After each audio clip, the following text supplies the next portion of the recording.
that is the most important thing I think that any of us can do in any work that we're doing, is just constantly let people know that they matter, that exactly how they are, who they are, how they're showing up, what their experience is, that it matters.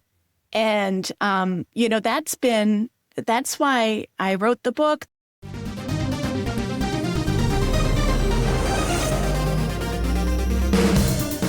Welcome to the world of energy, where science meets spirit. Ancient wisdom merges with cutting-edge knowledge, and the possibilities for a healthier, happier you are endless.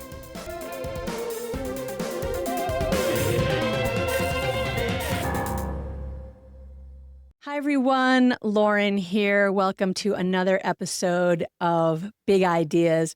I'm really excited today for our guest. Chrissy Mignona is one of my advanced teachers who just graduated from EMYoga's 300-hour training. And so I've known Chrissy for a long time, about 6 years now. I've worked with her in many different settings. And she works in crisis mental health and brings energy medicine, yoga techniques, and other regulating nervous system techniques into really vulnerable populations and helps them navigate where they are in the system to how they can get out of the system and get free from their traumas so that they can be more regulated in the world and be successful and thrive in their lives. The work she's doing is so important. She is a beautiful, bright spirit and so articulate and lovely and generous. I think you're really going to enjoy this interview, and she gives us a few techniques at the end, so you're going to want to watch all the way through. I hope you enjoy my interview with Chrissy Mignona. Sit back and relax. Thank you so much, Chrissy, for being here. It is a pleasure to see you this morning. And it's so nice to be with you, Lauren. Thank you so much. I'm really excited to talk with you today. I've had a few students who have published books, but you are the first student who has gone through our full training. So you've gone through our 300-hour advanced training. And within that time frame, you published this book. I'm going to hold it up for everybody to see. It's so beautiful. It's called I Am Safe. I Am Safe. And the subtitle, Trauma Responsive Practices in Crisis Mental Health. So I want to dive right in, Chrissy, to the subtitle. You use trauma responsive, and you talk about that in the book. Why trauma responsive instead of the usual trauma informed or trauma? There's all kinds of other ways to say what that is, but you use trauma responsive, which I've never heard before. Why, and what does that mean? Well, trauma responsive is very intentional because a lot of times we learn a lot about trauma. We can become trauma informed or trauma sensitive. However, we're not learning how to respond in the moment to how people react based on past experiences, based on trauma. So I've also attended a ton of trauma-informed and trauma-sensitive trainings that have been really helpful to understand trauma. But a lot of times you're kind of left with, okay, so now what do I do? I know all of this, but what do I do? So the responsive is really watching in real time how people are responding to what you're sharing. And when you're using mind-body practices, there's a high likelihood that you could have a trauma response to different movement or breath or massage or tapping. And being constantly watching and responding to the way individuals are reacting to what you're sharing is what trauma responsive is. And it's a way to really create safety in real time. Trauma responsive also assumes that we should be teaching in a trauma responsive way, whether we know someone's history or not.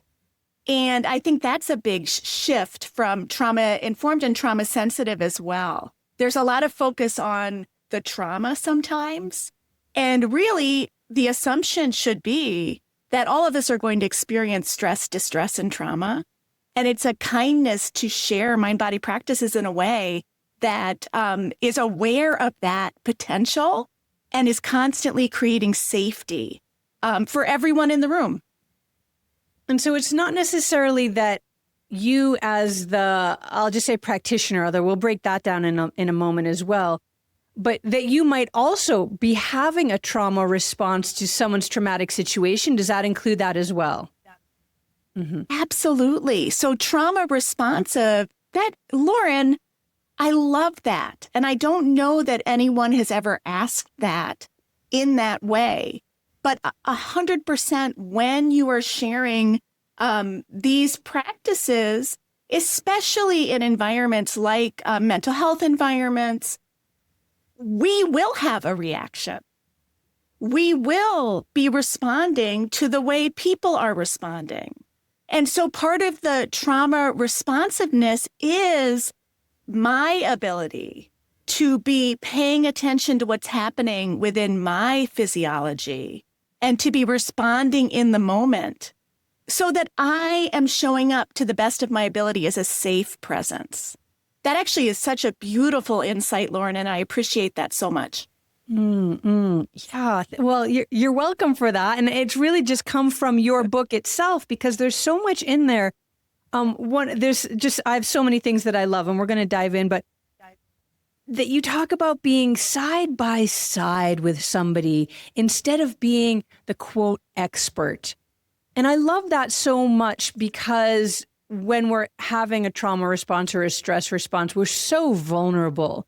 And when someone comes in kind of like over us, telling us what we should do, right? That just becomes undigestible and not really helpful, even though we want the expert.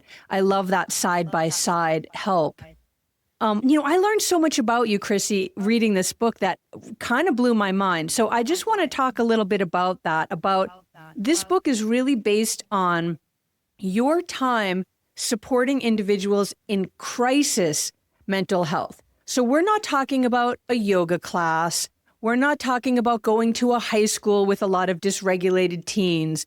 You are talking about crisis mental health. So can you break down a little bit what that is and what it looks like when you, I don't know, intervene isn't the right word, but when you show up to be the support that you are, what does that look like? Are you coming into a group situation? Is it someone in a padded cell? You talk about some stuff in holding areas, in prison kind of thing. So what is crisis mental health and how do you enter into that field?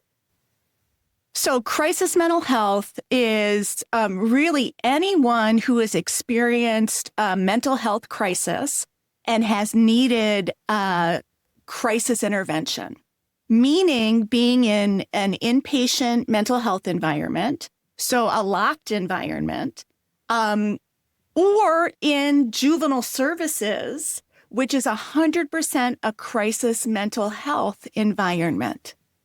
And, I, in my work, have had the privilege of working with, kids as young as 4 or 5 in locked mental health environments, all the way up to folks in their 90s in geriatric mental health.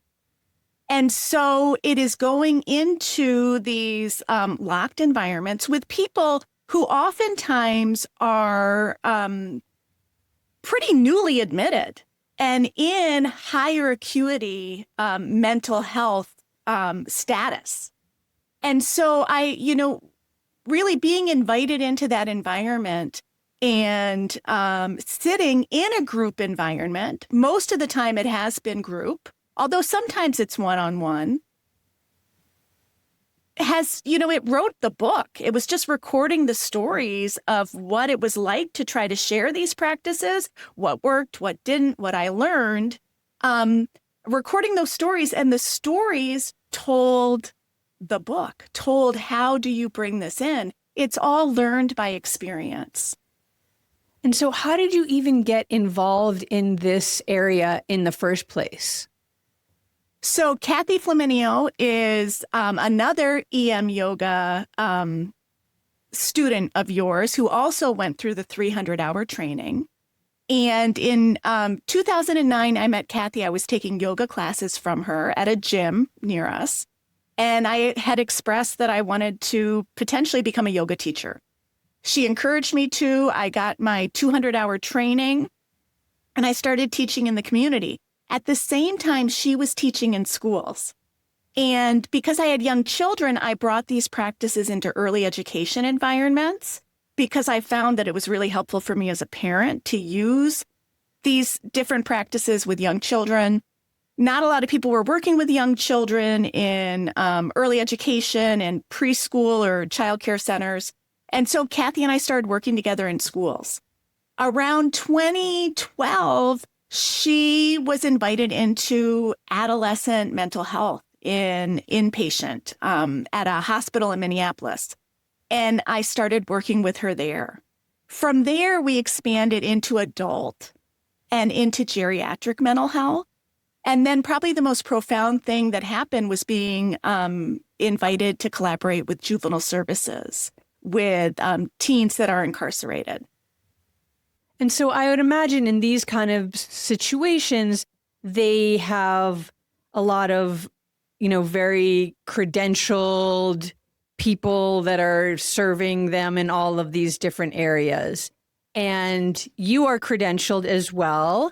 But not in the way that you would think for that population. So how did you navigate and become one of the crucial, I'm going to say after reading your book, one of the crucial people that keeps getting called in because you're getting results when maybe some of these other PhD, MA, whatevers, MSWs weren't getting these results, but all of a sudden you come in and you do this stuff that looks kooky. We're gonna have a look at some of them in a moment. And all of a sudden you're getting the results, and then you keep getting called back into more and more cases, more and more difficult scenarios and situations. How did that come about, and how did you navigate that? Well, I think it's interesting that when we were first in that child and adolescent inpatient hospital in Minneapolis on a few different units, it was more yoga. And so there were yoga mats. It was more like a flow yoga class. And when I came in and started teaching, and really I calculated recently, I've taught like 3,500 hours in these environments. I just was curious because it's been such a part of my life. It was through that teaching that I realized that yoga wasn't successful. That if we put out mats and we were going to do a more traditional yoga class, which I love, there wasn't the safety for individuals to stay and experience and learn. And so that changed the way that we were offering it. It had to become more conversational. It had to become more you can choose what you do or what you don't do. It had to become more, if you say this is really weird, I'm going to actually say, yeah, it kind of is. And I still invite you to stay just to see what you think of it without any expectation that you will like it or that you will do it. Once these different things were put into place out of failure, that people would walk out, people would say, blank you, and walk out. It was finding, how do you create enough safety to keep people in the room so they could get a little experience with what they could do with their own physiology to get a little relief from the distress that they were feeling.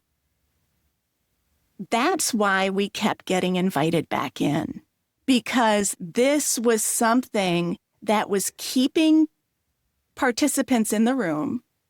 This was something where people were leaving and saying, I actually feel pretty good. And they were also saying, this is something that I am doing. It's not something that is being done to me. It's not something I need someone else to do for me, but it's something that I'm finding within me. And probably the most profound thing, and what made me want to write the book, that I have experienced over and over and over again, is individuals realizing I am not broken, bad, or wrong. But actually, my physiology is brilliant. And I can partner with my physiology to find some agency and some relief. I love this. I love this. So you come in the side door as a yoga teacher, and I love really early on in the book, a not exactly, in quotes, not exactly yoga approach. I love that so much because I agree with everything that you're saying here about the limitations of the word yoga in the context of, you know, what it means in kind of the collective consciousness right now, which is what you and I know isn't the truth of what yoga is, but it's what is presented out in the world, the yoga mats, the downward dog, and all that stuff. And I don't want anything to do with this. So I resonate with that so deeply. And I love that you use this not exactly yoga approach. And then on the next page right there, you talk about the assumptions that you bring into your work. And I have to say, I laughed out loud and I loved this piece. You are truly guides with a yes and mindset, which is mental health care. And that is the root of improv. The root of improv theater is yes and. So it's mental health care as improv. Talk to me a little bit about that. Well, number one, I was hoping that you would read that and that would resonate with you because of your background and who you are in the world. And so number one, that's like a huge victory for me that you called that out. But number two, you know, when we are dysregulated, when we are in distress, a lot of times what might come out of our mouths is, I can't do that, I won't do that, that's not for me, this is stupid, this is crazy, you're crazy, you know, whatever. And if we meet that with yes, and it totally deflates what actually is a protective response. It's a protective response when I come in and someone says, no, I'm a man, I don't do yoga. No, I am not flexible, I don't do yoga. No, I've done, you know, breathing before, I don't like it. No, this is weird, you know, whatever it is. But when you say, yes, I get that. And this might not really look like what you think it's going to look like.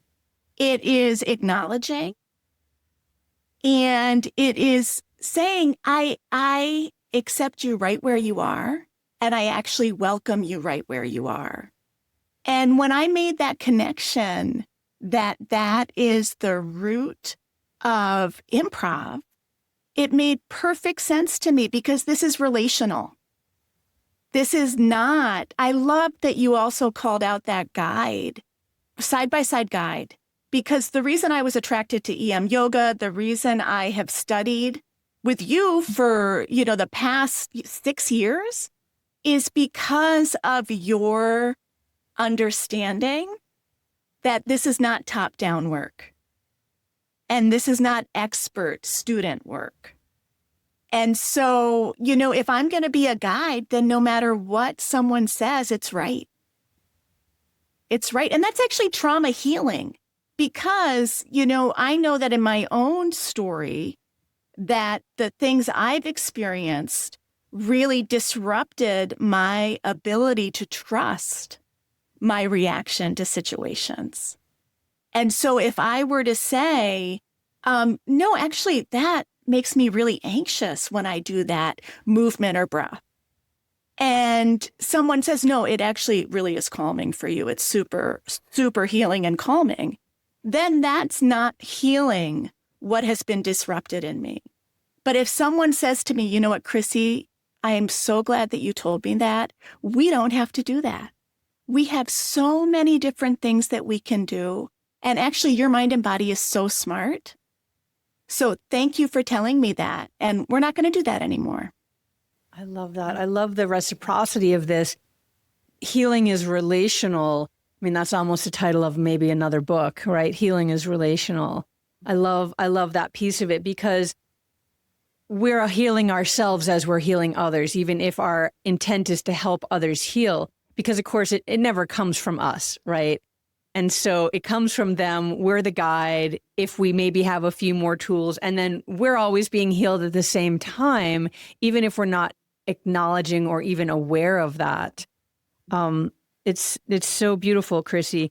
I love this. Here we go. The first time we come to the book where we're kind of anchoring into a chapter, and you have reflect, teach, and why, which to me really reads back to how I used to teach in EMYoga, which reflects back to, I'm not an MD. I've never gone to medical school, but what I know is they do the thing, watch one, do one, teach one, right? So you watch someone get intubated, you intubate somebody, and then you teach somebody how to intubate somebody, which to me is just crazy, but that is how the brain anchors in. And so you've got reflect, like do these practices and see, how does it feel for you? And then right away you're teaching, share them with somebody else. And then the next thing is why, so that you can anchor in to the science and the reasoning behind it. I love that comes third. It's not like reflect and then learn why and then teach it. You're just going to go out and teach this. It worked for you, it'll work for someone else. Was that a really intentional thing to language it in that order? Absolutely. And, that also is trauma responsive, because if I have all this knowledge about breathing and movement, and maybe I have all this science behind breathing and movement, and I come in and very technically teach these different things, but I have not taken the time to learn it for myself, practice it for myself, and then have that reflection piece about making meaning of it for myself. How can I share that in an authentic way? And authenticity is critical, because when we have experienced, I love that you called out relational, because so much of our trauma is relational. When we have experienced that relational trauma, we are very good at scanning whether or not what you're telling me is true and lived, or you're just, blowing smoke, right? And so we can't come in and pretend to be someone or something we're not, because we've lost that opportunity to be in a safe relationship with someone. And I think a lot of us, with a lot of science knowledge, with a lot of psychological knowledge, with a lot of anatomical knowledge, with a lot of book knowledge, can come into environments and do things in a very prescriptive way that, on paper is correct, but really is missing that piece of authenticity, trust, and safety, which allows someone to really take the time to settle and embody the practice, and then to assess for themselves if that's helpful or that's not. Yeah. That goes right back to being the side by side as opposed to the expert, that top down. Let me tell you why. Let me show you how it's done, without having that mirror neuron connection with somebody, that I'm here right with you, as opposed to I'm here to heal you or fix you. Like you said, like you're not broken. There's nothing to fix. We're just going to be together. Right. Mm-hmm. Right. Yeah. And I think too that, because I also just love that you said that part of this story is my healing. And part of this story is an invitation for us as a practitioner, as a family member, as, whatever, an educator, whatever our role is, part of it is that we are healing ourselves as we share these practices. And so to pretend that we're anything but side by side, we have worked with teachers over the years that have gone into these different environments.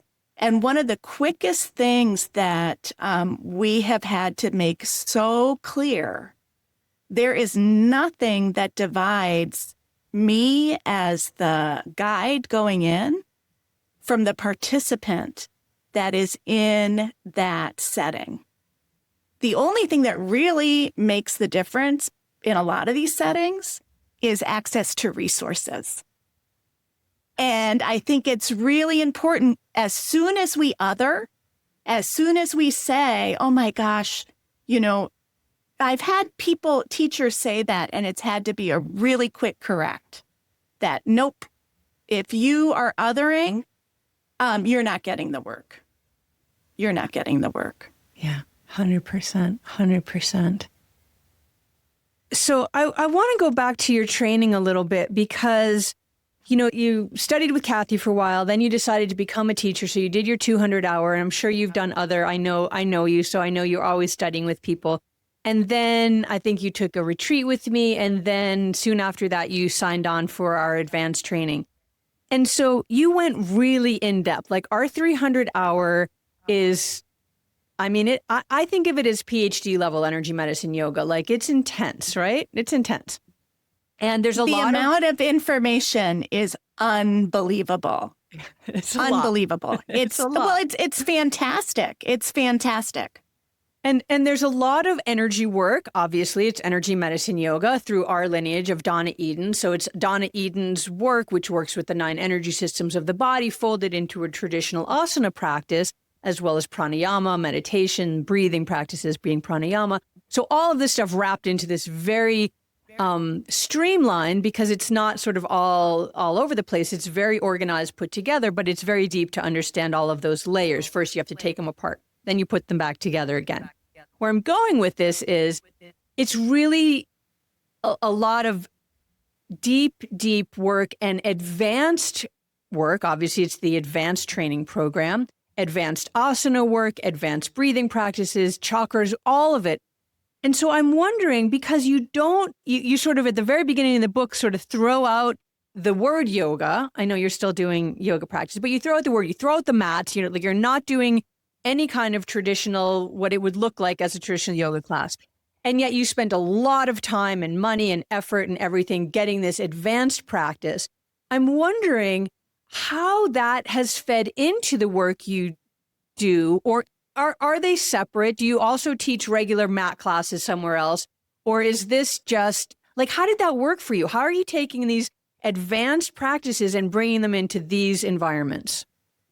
Well, number one, I will say that in 2020, I took your foundations course online. And after that, went to a retreat with you and then signed up for the advanced training. Prior to that, Kathy had experienced you at a conference here and went and studied with you on the East Coast somewhere. I took the Yoga Journal, Donna Eden, and Lauren Walker course, bought your books, and immediately realized that this would be integral to the work that we're doing in crisis mental health settings.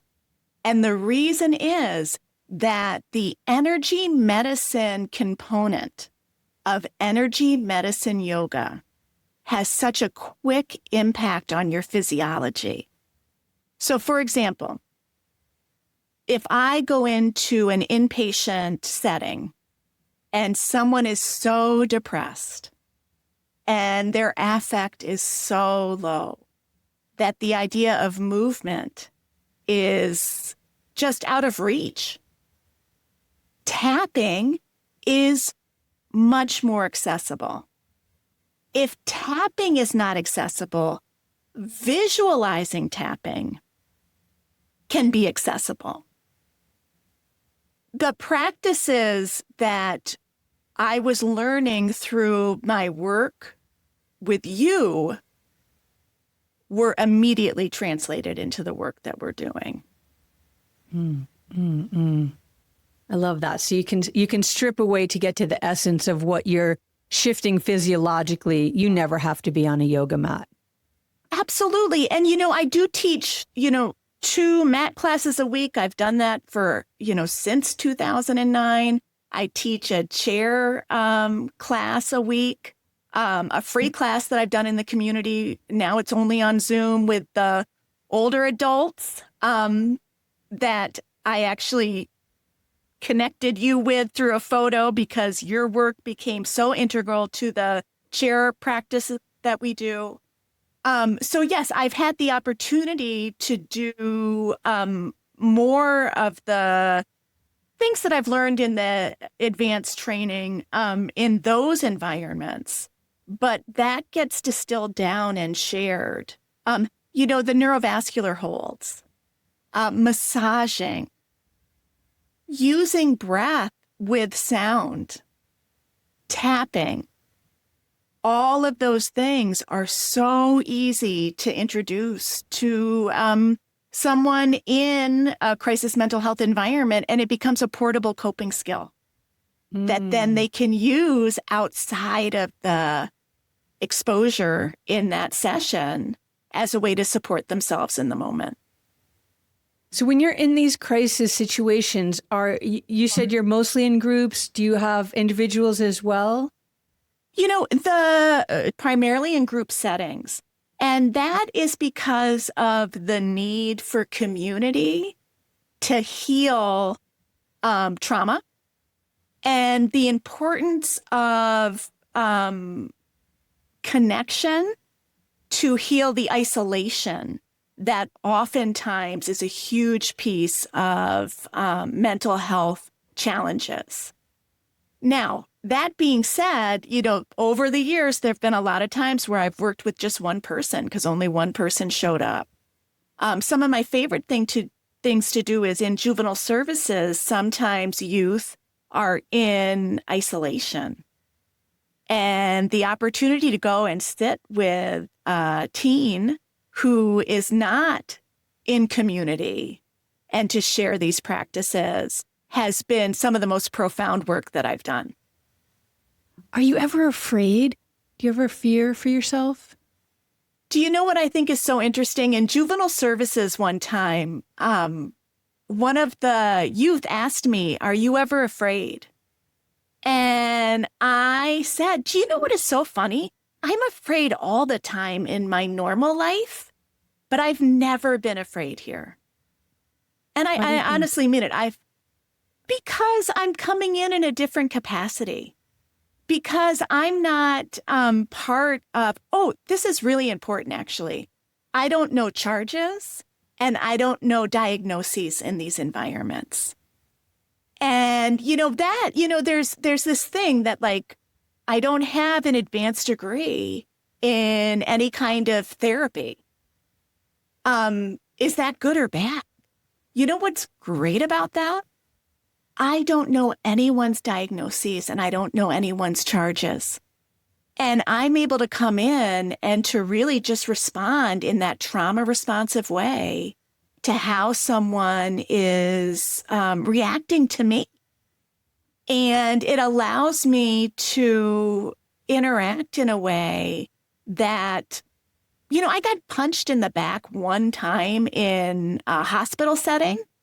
It was just a youth that was really dysregulated. Everyone else knew to run away when she ran out of her room into the community room. And I, for some reason, was like, I don't understand what's happening. And I got punched in the back. That's the only time anything ever has happened.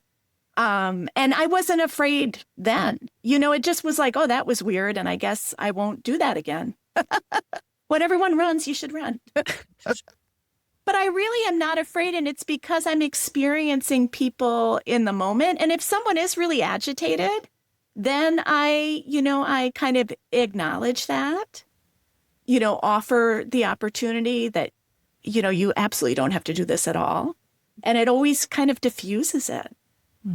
Mm. And I think it was really wonderful that when that group of boys, this one particular boy asked me that it was just such an honest answer that I really have never felt afraid. I mean, more than anything else, Lauren, I'm afraid I'm going to lose my job. Just because I'm in there and I'm just doing this stuff and I just absolutely love it. And I think sometimes if people were to look at what we're doing, they might think like, what is she doing? And so more I'm worried about keeping the system happy so that I can continue to come in versus feeling any kind of fear or discomfort with the individuals that I'm working with. And yet you're getting results and results and results. So if they're going to let somebody go in this, environment where lots of people are being let go, I would imagine that it's not going to be you because you're getting these results. And you write about these really beautiful relationships that you have with these people. And then oftentimes, they move on and then you don't see them again. Do you have any kind of future connection with people that you might have supported and then you get to see like how they've graduated and thrived through the help that you've given them? Do you ever get that opportunity? Unfortunately, because of the state of mental health in our, collective community and the state of incarceration in our collective community, oftentimes I see people on another admit it, someone who's been readmitted to a crisis mental health facility or someone who has come back into juvenile services. And, that's lack of resources always that people leave, go into the community and don't have access to the support that they need and end up coming back into these environments. One thing I'll say is that always when I see someone an additional time, my first statement is, I'm so glad to see you and I'm so glad you're safe. And what is wonderful, I just had this happen at juvenile services where this young woman that I just adore is back. And she and I started talking and she told me how she had shared some of the practices with people when she was back in the community. And she was so proud of herself that when someone was really anxious, she shared a particular breathing technique that she came up with. And, oftentimes that's what I see is that when I see someone again, they're able to kind of share what they've used, what's been helpful. And, that's a success. I think it's unfortunate that we're in a time where people are really lacking resources in the community. Every once in a while, I do run into someone who has or I'll hear about someone that has kind of moved on in a more successful way as well. I love that sharing, because even though, unfortunately, you saw her again in yet another really challenging situation, maybe some of these tools are anchoring in and really can support her to coming out of that cycle. You share a beautiful story. I love this with Calvin, who was in, why don't you share the story? Because he was really integral to bringing your work to a community in the same facility that didn't have access to it. And he advocated. Share that story. Well, and the funniest part of this story is that I did see him again after the book came out. And he was so mad I didn't use his real name. And I had to say, I really could not use your name. And he said, well, in your next book, you can use my real name. I'm telling you that you can. But in this environment, this was, again, the individuals that I have gotten to work with in all these environments, it has been such a privilege and an honor. And this is a young man who was in juvenile services. And I had encountered him both in kind of a locked environment in juvenile services and then also in more of an outpatient program. And he just loved the groups. He was really wonderful. in participating and really utilizing the skills. And he at one time was on the one pod or, kind of section that did not get these groups. And it's because they're short term, they don't do programming. And it really bothered him. And when he was there, he's like, why aren't we doing this group? And he said, if anyone could benefit from this group, it's that pod, because they're waiting charges. It's very anxiety producing and uncertain. And when he said that to me, I said, we've got to tell the higher ups your suggestion. And he did. And then I went and said, that's a really big deal that he's saying that. And as a result of Calvin's advocacy, we have these groups on that short-term stay pod. And I have to say, they are the most receptive, and they are the most likely to say, I'm using this to help me sleep. I'm using this to manage anxiety before court. I'm using this as I await what's going to happen next. And so Calvin was brilliant. Calvin was brilliant and made a huge impact. And he loved that he was part of the book too. But he really regretted that I didn't use his name. Well, and that's got to be a huge part of his healing as well, to see that he could make an effect and a change in the world, that his contribution mattered, his voice matters in helping other people. Did you see that fold right back into his own healing? What I saw was that instance of saying, your insight here is so important, and your advocacy for others is so important. I think that was what was the most profound for him in that moment, to know that the adults around him were saying, you know what, you're pointing out a flaw in our system, that we've neglected to do this. And a huge part of this work, and this is EMYoga, this is the work that's being discussed in I Am Safe. Part of this work is actually, like, a foundational part of this work is agency. That I can do something. I can make a difference. I can affect what is happening around me. And I think that agency for him was so critical. And I actually saw him after the book was out, and he was kind of in between figuring out, when he had kind of come back for a little bit, what was going to happen next. And when we spoke, it was so, you could tell that it was so meaningful to him to know that that he truly affected change. Yeah, he was validated, and his worth was validated. And I think that's such an important piece of so many of our lives. On a really basic level, is we all want to be seen. We all want to be heard. We all want to be validated, that we have value, that our very being is of value to our communities. And I think so much of mental health issues is, and all other, whether you're in crisis mental health or just dealing with the mental health issues that most of the rest of us are dealing with daily basis, anxiety, depression, all the grief, fear. It's like we don't know our place anymore. We don't know how to contribute. We don't feel seen.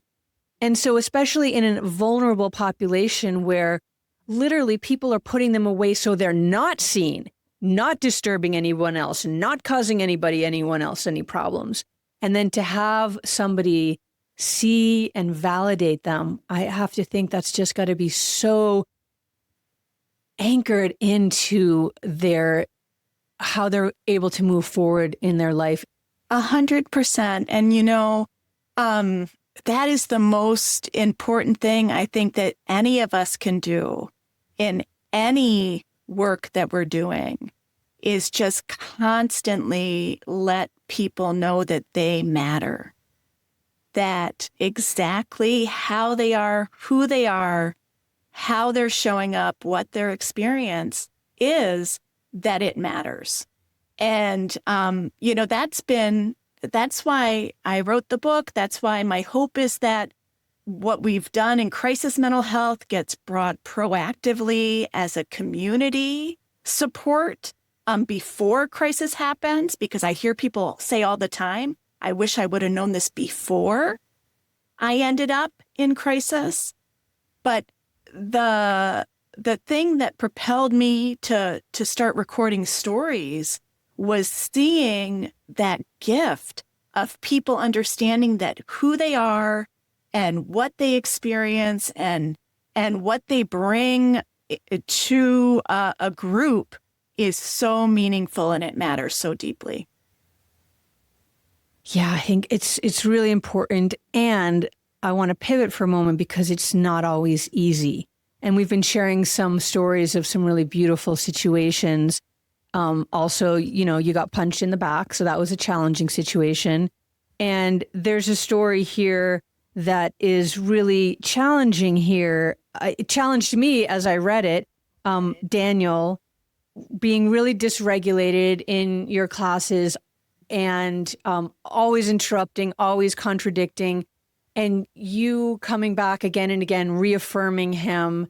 So how is it when you've got somebody that's highly dysregulated, and by objective means maybe highly disruptive, although everyone is disrupted where you are, so there's levels of that, right? But this story in particular was highly disruptive, and you're, working with the group, but maybe now they're not getting what they need because you've got to focus your attention on this one person who's literally demanding that you pay attention to him.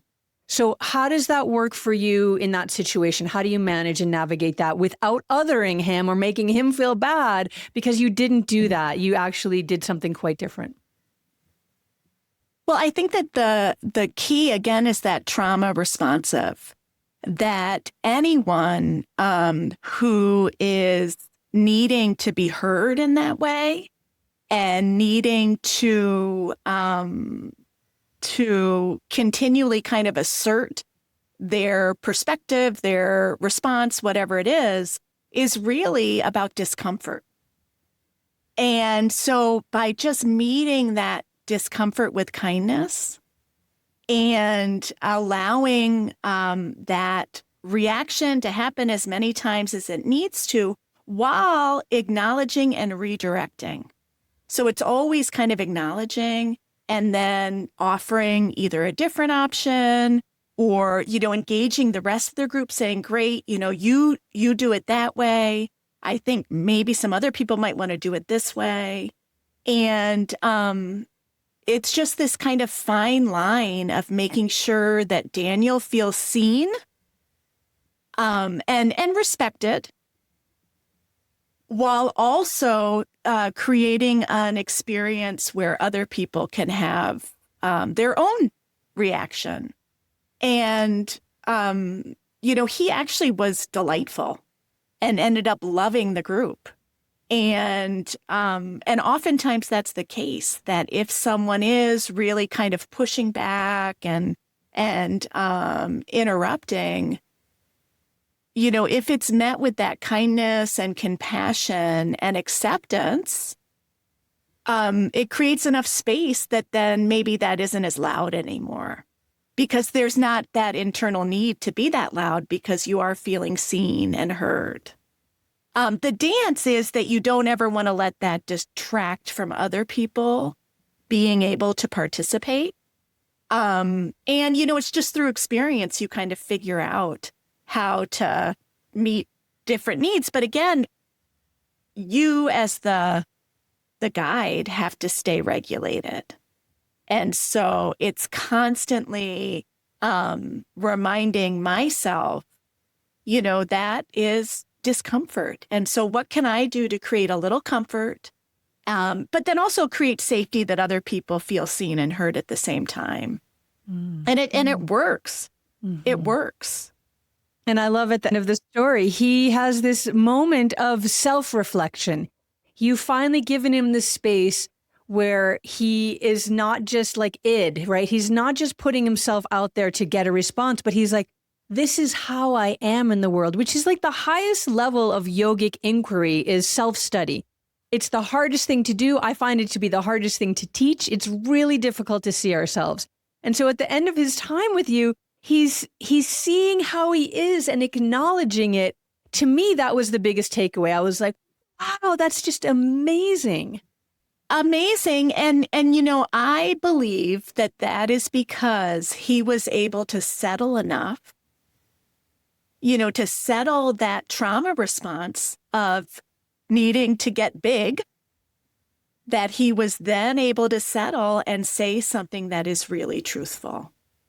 And, what a beautiful thing. And his history was, extensive incarceration, a lot of trauma, a place where you really have to make yourself big to stay safe. And so how beautiful is it to be present with someone where they can let that guard down a little bit? Yeah. I mean, that's the way I felt in that situation, that it was just a real privilege to get to do that work with him. The book is beautiful. There's so many resources. I loved the resources sections, where it's just like, here's a list of everything we did so that you can remember, because there's a lot of strategies and there's a lot of resources. And there's a lot of stories that are challenging to read and digest and take in and understand. And you're living all of these stories.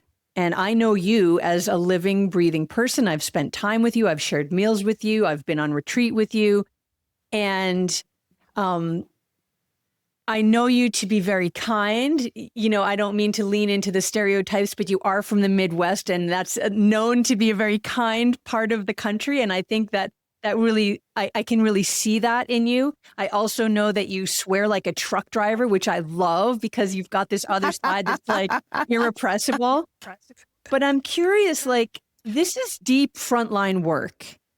It is very intense emotionally, spiritually, energetically just to walk in. I have gone into jails before. Just walking in is a full body. For me, it was a traumatic. I'm just going to say it. I was going into a high level prison. It was a traumatic experience, just walking into the doors and through the layers that you have to go through to get in to see the person that you're going to see. That alone is traumatic.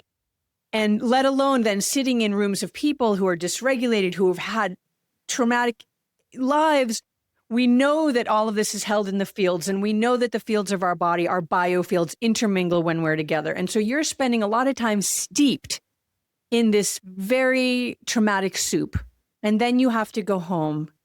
How do you take care of yourself so that you can show up with this grace and immense patience and presence, and not feel that you are just thrown off or pushed into your own trauma void again because of the trauma that you're constantly steeping yourself in? I have a couple different answers for that. The first one that I'm going to say, though, in all humility, I don't really know. Like, for some reason, I'm just super boundaried about it, that I do not take it home.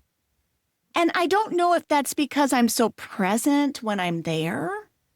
And then I'm able to kind of leave it there. I don't know if it's because of my own history and just, really, I mean, the book is I Am Safe, like having to keep myself safe my whole life. That there's something that I have that allows me to have that boundary, but it's just never been challenging to me. I mean, there's some stories that make me feel sad, but then again, I'm offering things in the moment to give some relief, and so I'm doing my part, to help. I will say it doesn't surprise me that for the last 6 years I've been really deeply experiencing energy medicine yoga. And that's a huge part of my life. I get to work with Kathy with Move Mindfully. Our work is these practices. And so I think that, my own recovery and my own, wellness system that I've created in my life with, moving my body, taking time for reflection, writing, everything, just having a spiritual lens to the work that I'm doing. I think that all has allowed me to show up in a way that has felt really safe, creating a safe container for others, but also having a safe container for myself. I will say that, I think that one thing that is really helpful is that when someone says something in a group, I say, that sounds really, really hard. I'm really sorry, and so I think there's a level of just acknowledging, what is that. Yeah, this absolutely is so hard that you're dealing with this right now. And, I know what that feels like. That's a phrase I use all the time. When I see someone in great distress, I'll say, to the group, because we might have someone in great distress outside of the group or within the group. I'll say to the group, I know what that feels like. Do you know what that feels like? And you see people like, oh my gosh, I know exactly what that feels like. And then say, maybe we could try something and just see if we can, create a little bit of safety in this moment. And I think that's, just, doing the practices. That's probably the short answer, Lauren.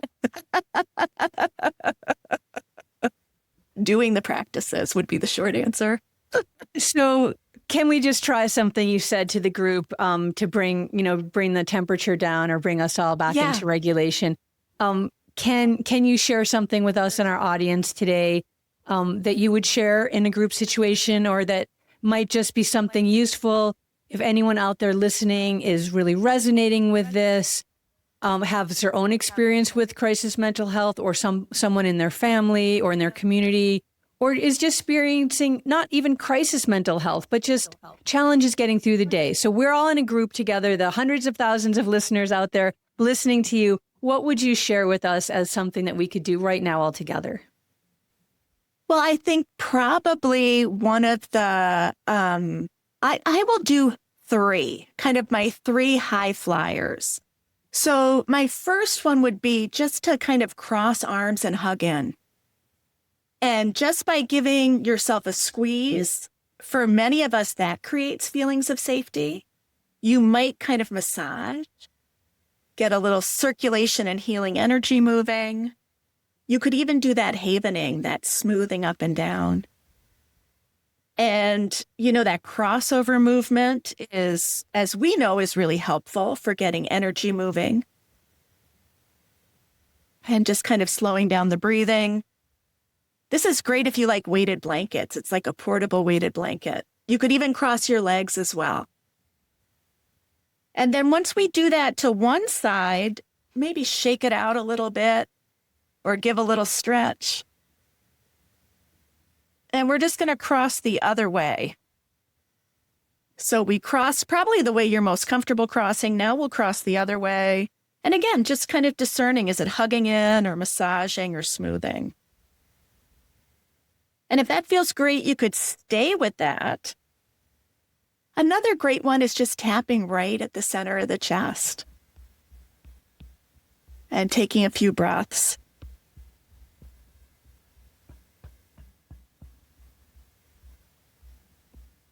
Just a way to slow things down.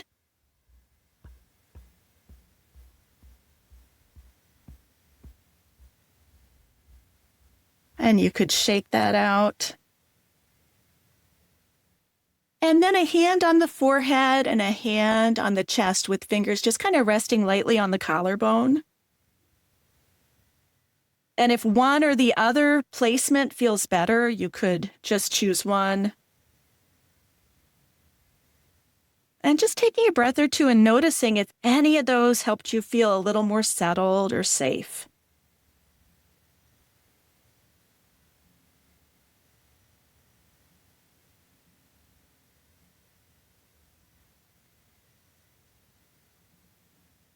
I think my favorite was the hugging in. Which was your favorite, Lauren?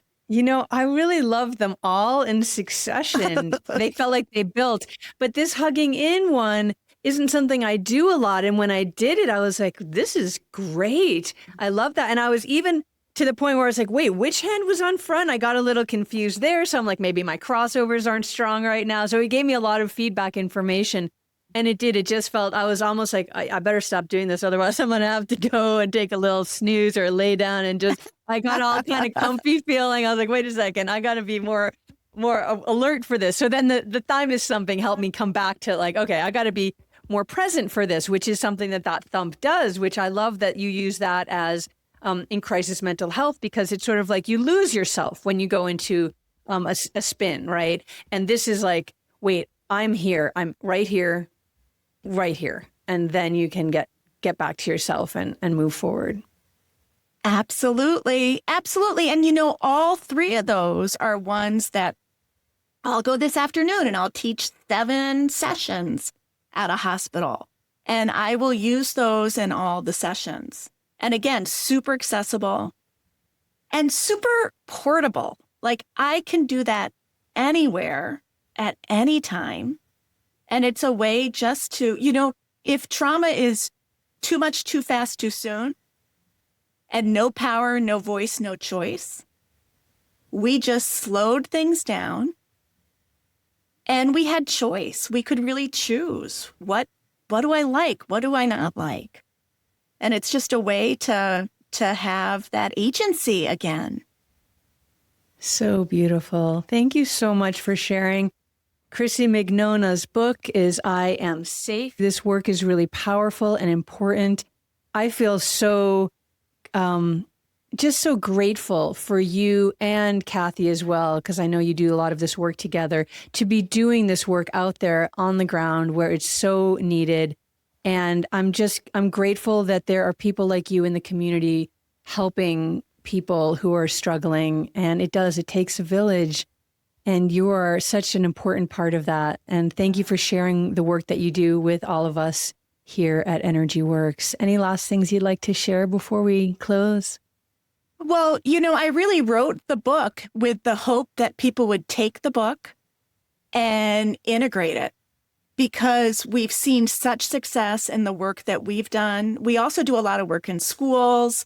And we're in a public mental health crisis. We are in a loneliness epidemic, and it's set up as a guidebook just to be sharing this as a proactive mental health intervention. And I know what I know, and that's limited.